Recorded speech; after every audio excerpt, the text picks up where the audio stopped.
السلام علیکم. اعوذ باللہ من الشیطان الرجیم. بسم اللہ الرحمن الرحیم. نحمدہ و نصلی علی رسولہ الکریم وآلہ الطیبین الطاہرین المعصومین. ناظرین کرام، آج 11 ذی القعدہ 1442 ہجری ہے. 11 ذی القعدہ ہمارے 8ویں امام حضرت امام علی رضا علیہ السلام کی ولادت باسعادت کی تاریخ ہے.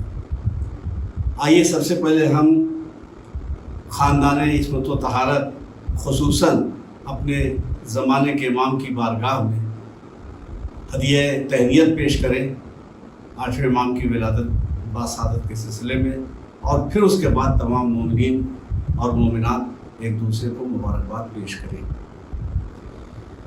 امام علی رضا علیہ السلام کے والد امام موسیٰ کاظم علیہ السلام ہیں، جو باب الحوائج کے لقب سے مشہور ہیں. یعنی 8ویں امام کے والد 7ویں امام موسیٰ کاظم علیہ السلام، باب الحوائج آپ کا لقب ہے. ائمہ اطہار میں سے امام علی رضا علیہ السلام 8ویں امام ہیں. آپ کا نام علی اور مشہور لقب رضا ہے. اسی لقب کی وجہ سے آپ کو امام رضا علیہ السلام کہا جاتا ہے. 11 ذی القعدہ 148 ہجری میں آپ مدینہ منورہ میں پیدا ہوئے، اور 17 صفر 203 ہجری میں مامون رشید کے حکم سے دیے گئے زہر کے سبب آپ کی شہادت ہوئی، اور خراسان کے طوس نامی علاقے میں آپ کو دفن کیا گیا، جسے اب مشہد کہا جاتا ہے. آپ کا عظیم الشان روضہ اب زیارت گاہ خلائق و ملائک بنا ہوا ہے. آپ کی زندگی کی ہر سانس معجزہ ہے، اور بہت سے معجزات زمانے کی نگاہوں نے دیکھے آپ کے ذریعے سے. اور آج بھی آپ کے روضہ اقدس پہ ہر روز کوئی نہ کوئی معجزہ لوگوں کی نظر کے سامنے آتا ہے. اور سب سے بڑا معجزہ تو یہی ہے کہ زمانے نے ائمہ کرام علیہ السلام کے نام و نشان کو مٹانے کی اتنی کوشش کی، لیکن حیرت کی بات یہ ہے کہ جن کے ہاتھوں میں اقتدار تھا، جن کے ہاتھوں میں اختیار تھا، وہ نہ تو اماموں کے نام کو مٹا سکے، نہ ان کے ذکر کو مٹا سکے، نہ ان کی فضیلتوں کو مٹا سکے. اور وہ کہ جن کے پاس سب کچھ تھا، دولت، ثروت، اقتدار، میڈیا، سب کچھ تھا، ان میں سے کسی کی قبر کا نام و نشان بھی باقی نہیں ہے، جبکہ ہمارے ائمہ کرام علیہ السلام کے روضہ اقدس کی شان ہی نرالی ہے. ہاں، البتہ جنت البقیع کو منہدم کر کے دشمنوں نے اپنے زخموں پر مرہم رکھنے کی سازش اور کوشش کی تھی، لیکن انہیں شاید یہ خبر نہیں ہے کہ وہ زمین پہ بنے ہوئے نشانات کو تو مٹا سکتے ہیں، لیکن دل و دماغ میں جو ان کی عظمتوں کے نقوش ہیں اسے مٹانے میں کامیاب نہیں ہو سکتے. خداوند عالم ہم سب کو مقامات مقدسہ کی زیارت کا شرف عطا فرمائے، اور جو لوگ مشرف ہو چکے ہیں زیارت سے انہیں دوبارہ جانا نصیب ہو. آمین یا رب العالمین. آئیے موضوع کے اعتبار سے آج اور موقع و محل کی مناسبت سے، تاریخ کی مناسبت سے موضوع بھی برقرار رہے اور امام کا ذکر بھی ہو جائے، اس لیے ہم نے آج کا موضوع منتخب کیا ہے آداب زندگی امام علی رضا کی نظر میں، امام علی رضا علیہ السلام کی نگاہ میں، امام علی رضا السلام کے اقوال کی روشنی میں زندگی کیسے بسر کی جائے، زندگی کے آداب کیا ہیں، ایک انسان کی زندگی کامیاب زندگی کیسے ہو سکتی ہے، ایسی زندگی کہ یہ دنیا آخرت کی کامیابی کا ذریعہ بن جائے. امام فرماتے ہیں کہ ایمان اسلام سے ایک درجہ افضل ہے، ایمان سے ایک درجہ افضل ایمان ہے، اور تقوی ایمان سے ایک درجہ افضل ہے، اور یقین ایمان سے ایک درجہ افضل ہے. یعنی اہم ترین چیز ہے یقین، اس لیے کہ اگر یقین نہیں ہے اور شک کے عالم میں ہے تو ہم حقیقی مسلمان نہیں، حقیقی مومن نہیں. ایک سچا مومن وہ ہے جو منزل یقین پر قائم رہے، اور خصوصاً مولا کائنات کے چاہنے والوں کا یقین تو اعلیٰ درجے کا ہونا چاہیے. اس لیے کہ مولا کائنات نے فرمایا کہ اگر میرے سامنے سے تمام پردے ہٹا دیے جائیں تب بھی میرے یقین میں اضافہ نہیں ہوگا. پھر امام فرماتے ہیں کہ ایمان کے 4 رکن ہیں، یہ سب اقوال امام رضا علیہ السلام ہیں۔ ایمان کے 4 رکن ہیں۔ نمبر 1 خدا پر بھروسہ رکھنا، نمبر 2 اللہ کے فیصلے پر راضی رہنا، جو فیصلہ ہمارے حق میں پروردگار عالم کا ہو جائے تو یہ سوچ کر کہ اللہ ماں کی شفقتوں سے زیادہ مہربان ہے، پروردگار عالم کسی پہ ظلم نہیں کرتا، اور جس بندے کے حق میں جو بات بہتر ہوتی ہے وہی کام وہ انجام دیتا ہے اور اس کے مقدر میں ویسی صورتحال رکھتا ہے۔ لہٰذا اللہ کے کیے ہوئے فیصلے پر ہمیں راضی رہنا چاہیے۔ نمبر 3 امر الہی کے سامنے سر تسلیم خم کرنا، اللہ کا جو بھی حکم ہے جہاں جہاں جس مرحلے پر پروردگار عالم کے جو احکام ہیں ہمیں اللہ کے حکم کی پابندی کرنی ہے، اور اپنی ذات کو بالکل نفی، یعنی ہم کچھ بھی نہیں ہیں، ہماری مرضی ہماری خواہش کچھ بھی نہیں ہے، جو کچھ ہے وہ اللہ کی مرضی ہے۔ تو اللہ کی مرضی کو مقدم کرنا، امر الہی کی پابندی کرنا، احکام الہی پہ عمل کرنا، یہ ایک مومن کی شان ہے۔ اور تمام امور کو خدا کے سپرد کر دینا، اپنی زندگی کے تمام امور کو خدا کے سپرد کر دینا۔ مقصد یہ ہے کہ صحیح کوشش کرتے رہنا چاہیے، اور صحیح اور کوشش کے بعد جو نتیجہ آتا ہے تو وہ سب کچھ خدا کے حوالے کر دینا چاہیے، خدا کے سپرد کر دینا چاہیے۔ پھر امام فرماتے ہیں کہ خدا اس پر رحم کرے جو ہمارے امر کو زندہ کرے، جو ہمارے امور کو زندہ کرے۔ تو راوی نے کہا کہ آپ کے امور کو زندہ کرنے کا مفہوم کیا ہے؟ تو آپ نے فرمایا ہمارے علوم کو سیکھ کر دوسروں کو سکھائے۔ دیکھیں یہ بہت بڑا شرف ہے، بہت بڑی بلندی ہے کہ اہل بیت علیہ السلام کی جو احادیث ہیں، ان کے جو اقوال ہیں اور جو فرمودات ہیں اور زندگی سے متعلق جو کچھ تشریحات ہمارے معصومین نے پیش کی ہیں، ان کا علم حاصل کرنا چاہیے۔ اور یہ نہیں کہ علم حاصل کر کے گوشہ نشین ہو جائے اور گھر میں بیٹھ جائے، بلکہ اس علم سے دوسروں کو آگاہ کرے، دوسروں کو آشنا کرے، وہ علم دوسروں کو سکھائے، تو وہ امام کی دعا کا مستحق ہے۔ پھر فرماتے ہیں کہ جس نے اپنے نفس کا محاسبہ کیا، جس نے اپنے نفس کا محاسبہ کیا وہ فائدے میں رہا۔ نفس کا محاسبہ کرنا، دیکھیے ایک دکاندار جب شام کو دکان بند کرتا ہے تو وہ اندازہ کرتا ہے کہ ہم کتنے نفع میں رہے، کتنے نقصان میں رہے۔ تو اپنے نفس کا محاسبہ کرتے رہنا چاہیے کہ ہم احکام الہی کی کتنی پابندی کر رہے ہیں، ہم سے احکام الہی کی مخالفت کتنی ہوئی، پروردگار عالم نے جو نعمتیں ہمیں عطا کی ہم نے نعمتوں کا شکریہ کتنا ادا کیا اور کفران نعمت کے کتنے مرتکب ہوئے۔ تو جہاں جہاں سے ہماری غلطیاں ہیں، جہاں جہاں سے ہماری مخالفت ہے، جہاں جہاں سے ہم ہٹ گئے ہیں اصل راستے سے، کوشش یہ کرنی چاہیے کہ آئندہ وہ غلطیاں ہم سے نہ ہونے پائیں۔ تو نفس کا محاسبہ جس نے کیا وہ فائدے میں رہا، اور جو اس سے غافل رہا وہ گھاٹے میں رہا، اور جو خدا سے ڈرا وہ بے خوف رہا۔ جو خدا سے ڈرتا ہے پھر وہ دنیا میں کسی بھی شے سے نہیں ڈرتا، تو جو خدا سے ڈرا وہ بے خوف رہا۔ اور جس نے عبرت حاصل کی وہ بینا ہوا۔ بینا کہتے ہیں روشن آنکھوں والا، روشنی، تو بینا ہوا، آنکھوں والا ہوا۔ اور ایک ہوتی ہے دل کی بینائی، ایک ہوتی ہے آنکھوں کی بینائی، ایک بصارت ہے ایک بصیرت ہے۔ تو یہ یہاں بینا سے مراد یہ آنکھوں والی روشنی نہیں ہے، بلکہ جس نے عبرت حاصل کی۔ قرآن مجید میں دشمنوں کے واقعے، باطل کے واقعے، اہل باطل کے واقعے، اہل حق کے واقعات، سب واقعات درج ہیں۔ تو تمام واقعات سے ہمیں عبرت حاصل کرنی چاہیے۔ ماضی میں جو واقعات و حادثات گزرے ہیں ان امور سے ہمیں عبرت حاصل کرنی چاہیے۔ اس پوری دنیا میں، کائنات میں جو کچھ ہمیں نظر آ رہا ہے اس سے ہمیں سبق حاصل کرنا چاہیے، نصیحت حاصل کرنی چاہیے، اور اگر ہم غافل رہے تو گویا ہم اندھے رہے۔ پروردگار عالم سورہ بنی اسرائیل آیت نمبر 72 میں ارشاد فرماتا ہے وَمَنْ كَانَ فِي هَٰذِهِ أَعْمَىٰ فَهُوَ فِي الْآخِرَةِ أَعْمَىٰ۔ جو اس دنیا میں اندھا رہا وہ آخرت میں بھی اندھا رہے گا۔ تو یہ وہ اندھا نہیں جو آنکھوں سے اندھا رہا، اس بیچارے کی کیا غلطی ہے کہ یہاں بھی اندھا رہا وہاں بھی اندھا رہے۔ یہاں پہ اندھا سے مراد دل کا اندھا ہے، یعنی جو دنیا میں حق دیکھنے، سمجھنے اور اسے قبول کرنے سے محروم رہا وہ آخرت میں بھی اندھا رہے گا۔ یعنی پروردگار عالم کے خصوصی فضل و کرم سے محروم رہے گا. تو جو یہاں اندھا رہے گا وہ وہاں بھی اندھا رہے گا. یعنی دل کی آنکھیں اگر روشن نہیں ہیں تو وہاں بھی فضل پروردگار عالم سے، فضل رب سے وہ محروم رہے گا.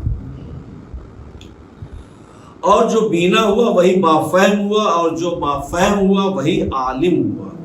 وہ عالم کہ جس کی تمام فضیلتیں بیان کی گئی ہیں، وہ عالم کس منزل پہ ہوتا ہے، کیا مرحلے پہ ہوتا ہے، کس مرحلے پہ ہوتا ہے، اس حدیث سے، امام کے اس قول سے معلوم ہوتا ہے کہ جو عالم ہے اسے علم بھی حاصل کرنا ہے، زمانے سے سبق بھی حاصل کرنا ہے. وہ ایک روشن چراغ ہے جس سے لوگ روشنی حاصل کریں. امام فرماتے ہیں کہ بخیل کو راحت نہیں ہے، جو کنجوس ہے، بخیل ہے، اسے سکون نہیں ہے، آرام نہیں ہے. حاسد کو لذت نصیب نہیں ہے. جو نعمتیں حاسد کے پاس ہیں اس کی وہ لذت اس لیے نہیں اٹھا پاتا کہ جو دوسروں کی نعمتوں کو دیکھ کر جو اس میں ایک دل میں جلن سی پیدا ہوتی ہے، اور جو گویا اذیت سی اندر ہی اندر ہو رہی ہے، جو جل رہا ہے، تو اس کی وجہ سے جو نعمتیں اسے حاصل ہیں اس کی لذت حاصل کرنے میں وہ کامیاب نہیں ہوتا ہے.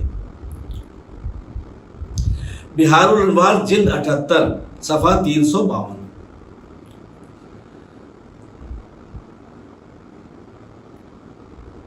پھر ابھی یہ حدیث ابھی باقی ہے کہ بخیل کو راحت نہیں، حاسد کو الفت نہیں، حاسد کو لذت نہیں، اور بادشاہ کو وفا نہیں، اور جھوٹے کو مروت نہیں ہے. بہار جلد 78 صفحہ 345 پر یہ حدیث ہے. صلہ رحم کرو، صلہ رحم کرو، عزیزوں اور قرابت داروں کے ساتھ حسن سلوک کرو. صلہ رحم کرو چاہے ایک گھونٹ پانی سے ہی صحیح.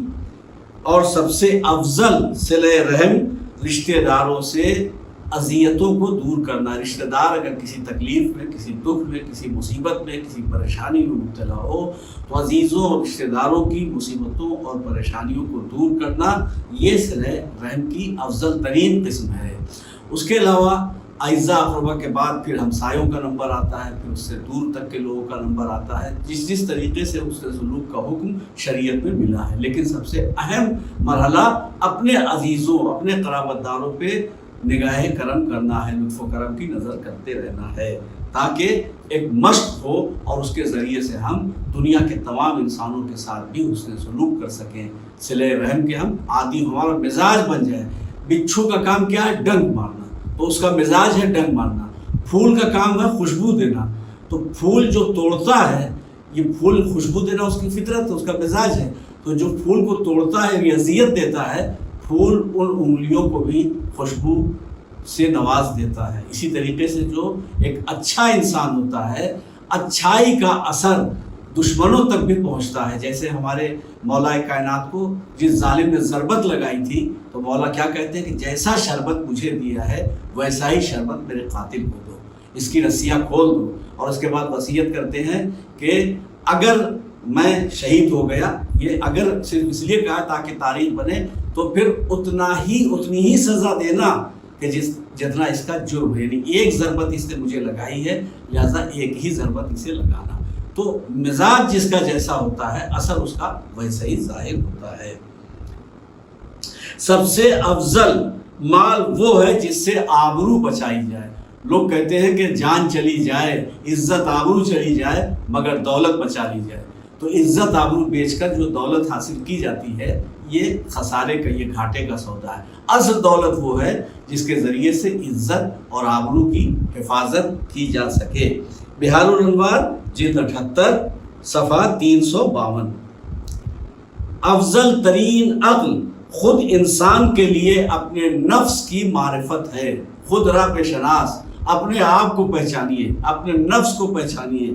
یہ عقل کا کمال ہے. عقل کا کمال کیا ہے؟ انسان اپنے آپ کو پہچان لے، اپنی ذات کو پہچان لے۔ اسی لیے ارشاد ہوتا ہے کہ من عرف نفسہ فقد عرف ربہ، جس نے اپنے نفس کو پہچان لیا اس نے اپنے خدا کو پہچان لیا۔ اپنے نفس میں آپ دیکھیے کہ پروردگار عالم کی کیا کیا عنایتیں ہیں، کیا کیا کرم ہے، کیا کیا نعمتیں ہیں، کیا کیا رحمتیں ہیں، کیا توازن، کیا بیلنس رکھا ہے پروردگار عالم نے سر سے پیر تک انسان میں۔ تو اگر اپنی ذات کو، اپنی شخصیت کو آپ پہچان لیں اور عرفان اپنی ذات کا حاصل کر لیں تو یہ عرفان اور یہ معرفت خدا کی معرفت کا ذریعہ بنے گا، خدا کو پہچانوائے گا۔ اپنی معرفت خدا کی معرفت کا ذریعہ ہے۔ بہار الانوار جلد 78 صفحہ 352۔ گناہوں سے توبہ کرنے والا ایسا ہے جیسے اس نے کوئی گناہ ہی نہیں کیا۔ مگر توبہ کیسی ہونی چاہیے؟ توبہ ایسی ہونی چاہیے کہ اس کے بعد خوف خدا ہو، دوبارہ گناہ نہ کرے انسان، اور ایک عزم محکم کر لے کہ ہم گناہ نہیں کریں گے، اور جو گناہ کے اثرات زندگی میں، گھر میں، اپنے اطراف میں ہیں ان اثرات کو ختم کرنے کی کوشش کرے۔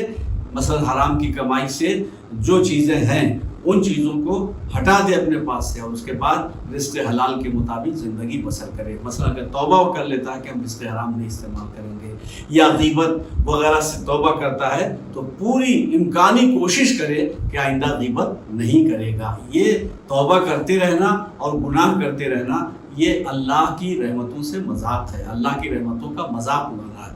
امکانی کوشش یہ کرنی چاہیے کہ ہم نے توبہ کر لی ہے تو گناہ نہیں کریں گے۔ تو بہت سے واقعات ایسے ہیں کہ جب سچی توبہ لوگوں نے کی ہے تو خدا نے بالکل یوں معاف کر دیا جیسے وہ گناہ گار تھا ہی نہیں۔ اور ہمارے سامنے تو حضرت حر علیہ السلام کی مثال ہے کہ امام حسین علیہ السلام نے جب حر کی توبہ قبول کر لی تو آپ دیکھیے کہ جیسے پچھلے زمانے میں اس نے کوئی گناہ ہی نہیں کیا ہے، اور شرف یہ ملتا ہے کہ جناب سیدہ کا رومال اسے ملتا ہے، اس کے زخموں پہ جناب سیدہ کا رومال باندھا جاتا ہے۔ دعائے امام حسین علیہ السلام، امام حسین علیہ السلام کا زانو آخری وقت میں حر کو ملتا ہے، اور جناب زینب کا سلام جناب حضرت حر کو ملتا ہے۔ اور آج بھی ہر دور کے امام نے، کربلا کی قربانی کے بعد سے ہر دور کے امام نے سلام جو کربلا کے شہیدوں کو کیا اس میں حضرت حر علیہ السلام کو بھی سلام شامل ہے۔ امام زمانہ علیہ السلام جو آج بھی سلام کرتے ہیں، زیارت پڑھتے ہیں، تو زیارت میں حضرت حر علیہ السلام کو بھی سلام شامل ہے۔ تو جو توبہ دل سے توبہ کرتا ہے، بالکل عزم محکم کے ساتھ توبہ کرتا ہے، شرطوں کے ساتھ توبہ کرتا ہے، تو گویا اس نے کوئی گناہ نہیں کیا۔ بہار جلد 6 صفحہ 21۔ نمبر 10، نظافت و پاکیزگی انبیاء کے اخلاق میں سے ہے۔ ایک مسلمان کو طاہر رہنا چاہیے، ایک مسلمان کو پاکیزہ رہنا چاہیے، ایک مسلمان کو صاف اور شفاف زندگی بسر کرنی چاہیے۔ صفائی ضروری ہے۔ دیکھیے ہم لوگ جب ظاہر ہے کہ ذاکری کے سلسلے میں سفر کرتے تھے تو بہت پریشانی ہوتی تھی، چائے کا ہوٹل کہاں ہے، کھانے کا ہوٹل کہاں ہے، کہاں جائیں کہ جہاں کھا سکیں۔ تو ہمارے ایک بزرگ دوست تھے جو ہم لوگوں سے بہت بزرگ تھے، لیکن اس طرح سے ساتھ رہتے تھے گویا دوست ہوں۔ تو وہ دوست کہا کرتے تھے کہ تم لوگ خواہ پریشان ہوتے ہو، ادھر ڈھونڈتے ہو، جو ہوٹل سب سے زیادہ گندا ہو، جہاں برتن سب سے زیادہ میلے کچیلے ہو، سمجھ لو وہ مسلمان کا ہوٹل ہے۔ تو اگرچہ وہ ایک لطیفہ صحیح، مذاق صحیح، لیکن بعد میں جو ہم نے آزمایا تو تقریباً 70 سے 80% ان کی بات صحیح نکلی۔ بہت کم ہوٹل ایسے تھے کہ جہاں وہ صفائی، وہ پاکیزگی ہو کہ اسلام نے جس کا حکم دیا، کہ اسلام طہارت کو، صفائی کو، پاکیزگی کو دوست رکھتا ہے، حکم دیتا ہے۔ ہر مسلمان کی ذمہ داری ہے کہ وہ خود کو، اپنے آپ کو صاف رکھے، پاک رکھے، اپنے لباس کو صاف اور پاک رکھے، اپنے ارد گرد کے ماحول کو صاف اور پاک رکھے۔ بہار الانوار جلد 78 صفحہ 335۔ 11واں نمبر پہ امام کا قول ہے، صدقہ دو چاہے تھوڑی سی چیز سے، بہت تھوڑی سی چیز سے، آپ شرمائیے نہیں، صدقہ دیجیے۔ صدقہ، ارے اتنا کیسے صدقہ دیں؟ آپ کے پاس جو کچھ ہے، نیت دیکھتا ہے خدا، مقدار نہیں دیکھتا، آپ کی نیت دیکھتا ہے کہ آپ کس نیت کے ساتھ صدقہ دے رہے ہیں۔ تو فرماتے ہیں امام کہ صدقہ دو چاہے تھوڑی سی چیز سے ہی صدقہ دو، اس لیے کہ خدا کے لیے تھوڑی سی چیز بھی اگر صدق نیت سے ہو تو عظیم ہے۔ وسائل الشیعہ جلد 1 صفحہ 442۔ امام فرماتے ہیں کہ 7 چیزوں کے بغیر مذاق ہیں، 7 چیزیں، 7 چیزوں کے بغیر مذاق ہیں۔ جو شخص زبان سے استغفار کرے، ابھی ہم نے بتایا کہ توبہ خالی زبان سے توبہ کرنے کا نام نہیں ہے بلکہ دل سے توبہ کرنے کا نام ہے۔ جو شخص زبان سے استغفار کرے مگر دل سے نادم نہ ہو، دل سے شرمندہ نہ ہو، تو اس نے اپنی ذات سے مذاق کیا۔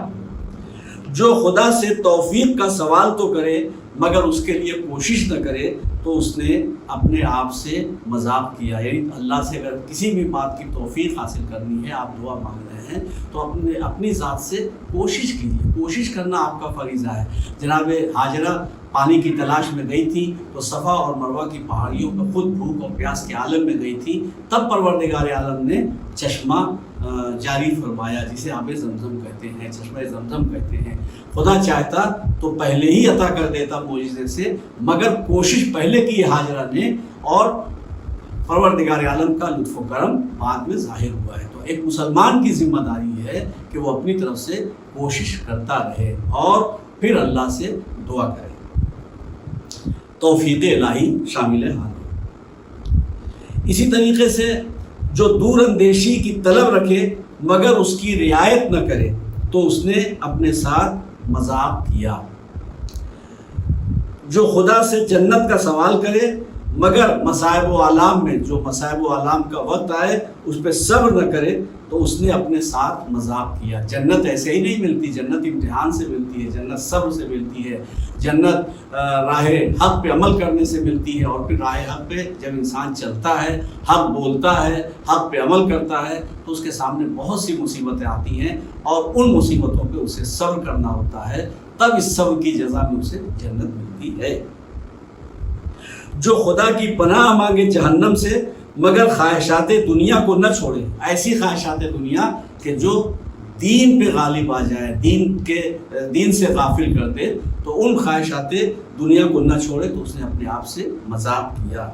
جو شخص خدا کو یاد کرے لیکن اس کی ملاقات کے لیے سبقت نہ کرے، اس نے اپنے ساتھ مذاق کیا۔ اس میں 7ویں چیز کتاب میں لکھنے سے باقی رہ گئی، نہیں لکھی جا سکی۔ 7 چیزوں کا ذکر ہے مگر 6 ہی چیزوں کا تذکرہ کیا گیا ہے۔ بہار جلد 78 صفحہ 356۔ اسی طریقے سے دوستوں کے ساتھ انکساری کے ساتھ پیش آئے۔ اسلام میں غرور سب سے زیادہ بری چیز ہے۔ ایک مغرور انسان کی کوئی وقت، کوئی اہمیت اسلام کی نگاہ میں نہیں ہے۔ مغرور اپنی عزت سے خود محروم ہو جاتا ہے۔ انسان غرور کر کے یہ سمجھتا ہے کہ دنیا ہماری عزت کرے گی، مگر خدا مغرور کو ذلیل کر دیتا ہے، اس کے غرور کو چور چور کر دیتا ہے۔ تو دوستوں کے ساتھ انکساری کے ساتھ ملنا چاہیے۔ یہ نہیں کہ جو آئے ہم اپنا سینہ تانے اور گردن اکڑائے بیٹھے ہوئے ہیں تاکہ دنیا ہمیں دولت مند سمجھے، دنیا ہمیں صاحب اقتدار سمجھے، بلکہ مثل مشہور ہے کہ جس شاخ پہ، جس ڈال پہ پھل زیادہ ہوتے ہیں، وہ شاخ جھکی ہوئی ہوتی ہے، وہ شاخ جھکی ہوئی ہوتی ہے۔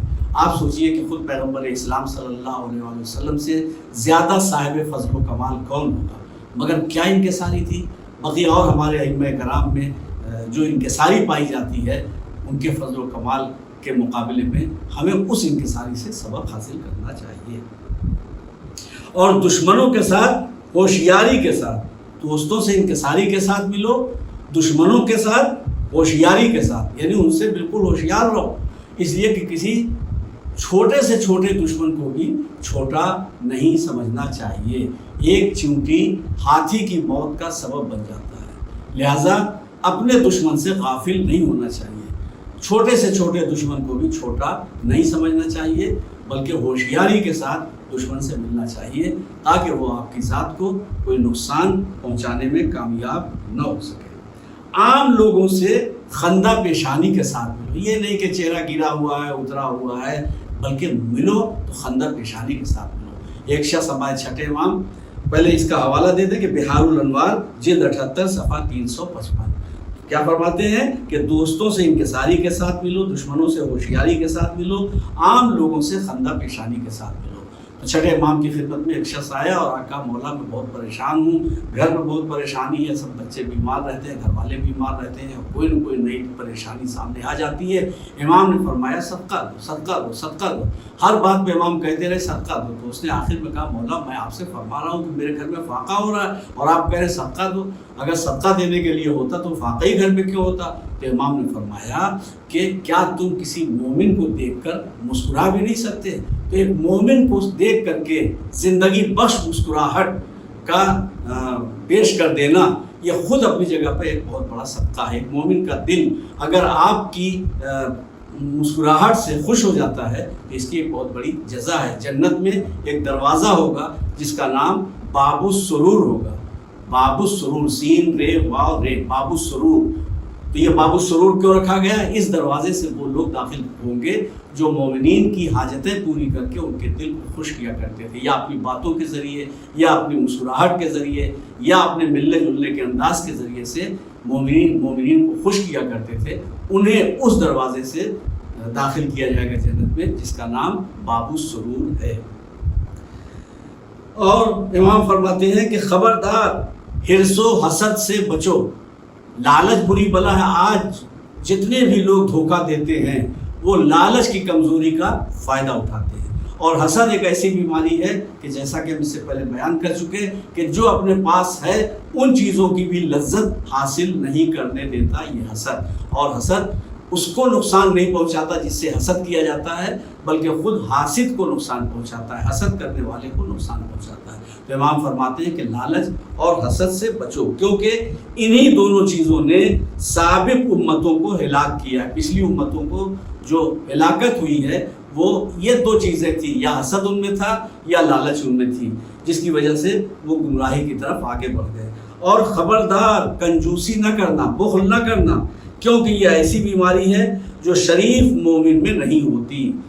یہ کنجوسی شریف مومن میں نہیں ہوتی، یہ تو ایمان کے خلاف ہے۔ بہار جلد 78 صفحہ 346۔ تو کنجوسی ایسی بری چیز ہے، تو ہر معاملے میں دیکھیے کنجوسی۔ آپ نے ایک اچھا شعر کہا، آپ دوسروں کو نہیں سناتے ہیں، یہ آپ کی کنجوسی ہے۔